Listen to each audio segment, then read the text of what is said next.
जब से अफयार हुआ है आपका बेटा फरार क्यों है? इसलिए फरार है कि उसे भय हो गया। जो जो केस आया, पुलिस आया, तो पुलिस से किसी को भय होता है। हम एक ही बात कहते हैं कि हम निर्दोष हैं, मेरा बेटा भी निर्दोष है, और मेरा बेटा अगर गलती करता तो हम कानून को अपने हाथों से उसको ले जाकर अथी करते हैं। यानी कि अगर वो कह रहे हैं कि हम सत्य हैं, आप कह रहे हैं कि हम सत्य हैं, हम कैसे क्या माने? भगवान जानता है कि भगवान नहीं, संविधान और यहाँ पे शासन प्रशासन उस पे चलेंगे। ये रेप का क्या हकीकत है, ये जानने के लिए यहाँ पर मौजूद है चाचा जी से हम बात करेंगे। यही वो दुकान है, इस तरह से दुकान दिखाना चाहूंगा आपका। यही वो दुकान है जिसपे कि कहा जा रहा है उस घर से बच्ची निकल करके यहाँ पर आती है कुछ लेने के लिए, और इनका लड़का 18 साल जिसका उम्र है, और ऐसा बोला जाता है कि वो 2.5 साल की बच्ची को यहाँ से उठा करके घर ले जाता है और उसके साथ गलत संबंध बनाता है। क्या हकीकत है चाचा जी से जानेंगे। चाचा जी, क्या शुभ नाम हुआ आपका? छेदी पासवान। छेदी पासवान जी। आपका बेटा का नाम अविनाश पासवान। जी जी। कितना उम्र है? अभी 18 साल नहीं हुआ है। 18 साल के लमसम है ना? 18 साल के नीचे है, ठीक है। ये जो आरोप है आपके ठीक सामने वाला, ये पहले जानना चाहेंगे ये कौन है आप? हाँ, भाई लगते हैं, लेकिन हाँ, इसका पहली पत्नी जो है हमारे सबको बहन लगती थी। समझ गए ना? मतलब पारिवारिक रिश्ता है और गुतिया भयाद है। बाकी वो अपनी बेटी पर आरोप का जो मामला है आपके बेटा पर थोप रहा है, क्या हकीकत है, क्या आप लोग जानते हैं?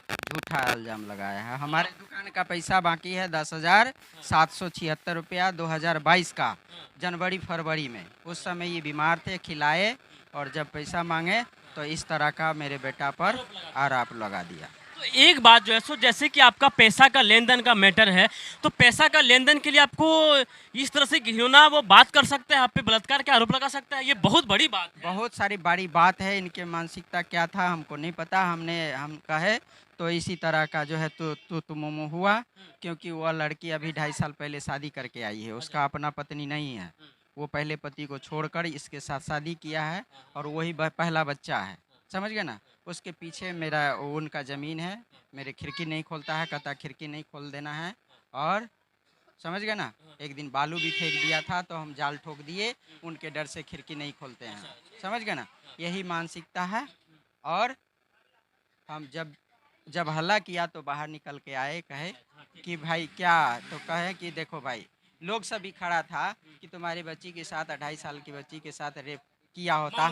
हाँ, केस उस दिन पहले ही दिन जो रेप किया होता तो सब यहाँ खेलती नहीं, मेरे दूरा पर खेल रही थी। अच्छा, हाँ, उस पे जाएंगे। जैसे कि आप कह रहे हैं कि आपका खिड़की और दरवाजा का मामला है खोलने का, आपका गोतिया है, भयाद है, वो कुछ पारिवारिक झगड़ा है, पारिवारिक झगड़ा है। बाकी पैसा का लेन देन है, उसका आरोप कहीं न कहीं आप पे बेटा पर वो थोप रहा है। लेकिन जब से अफयार हुआ है आपका बेटा फरार क्यों है? इसलिए फरार है कि उसे भय हो गया।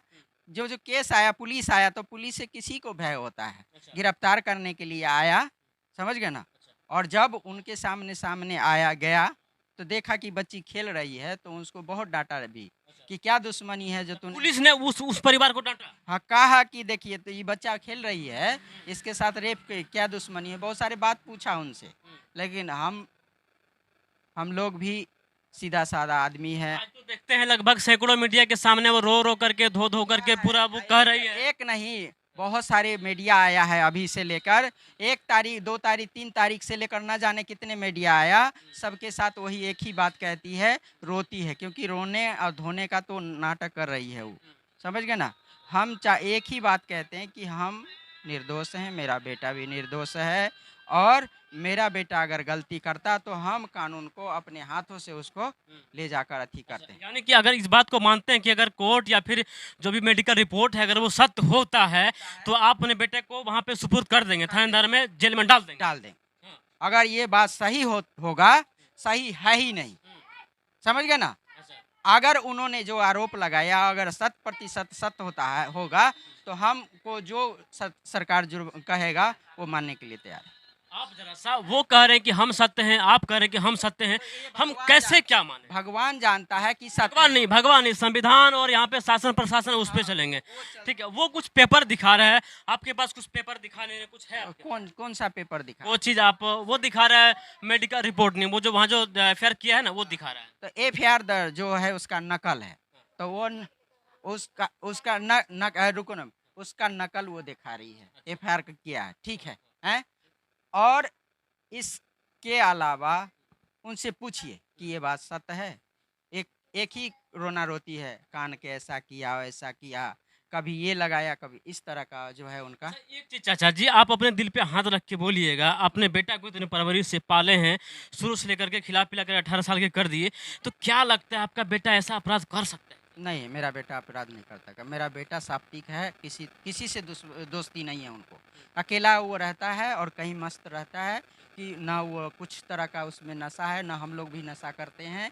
और सीधा हमारे दुकान देखिए, हम एक भी न सिगरेट, न पना कुछ भी कुछ नहीं बेचते हैं, क्योंकि हम लोग धार्मिक है और धार्मिक जीवन जीते हैं। किसी से ना कोई मायने मतलब रखते हैं। आप ही बताइए कि इतना मुखिया पर आरोप लगाया, सरपंच पर आरोप लगाया, यहाँ का पूरे गांव पैसा कभी आरोप 50,000 देना चाहते हो? नहीं, झूठा बात है, हम नहीं। वो तो कह रही कि 50,000 दे करके केस को सॉर्ट आउट करना चाहती थी। वो तो ऐसे बहाना बना के कहती है 50,000। हम जब अपराध नहीं किए तो 50,000 क्यों दे? और हम तो यहाँ खड़े हैं, बैठे हैं, इतने आप लोग आए, हम कहीं भागे? नहीं भागे। हम हाँ, डट चलिए, कर हाँ। सामना करते हैं। अगर पुलिस भी आएगी तो हम डट कर रहेंगे, क्योंकि हमारा बेटा ना अपराध किया, ना हम अपराध किए। तो कहीं न कहीं देख सकते हैं ये छेदी पासवान जी अपने बेटे के पक्ष में तमाम तरह की बातें रखी हैं।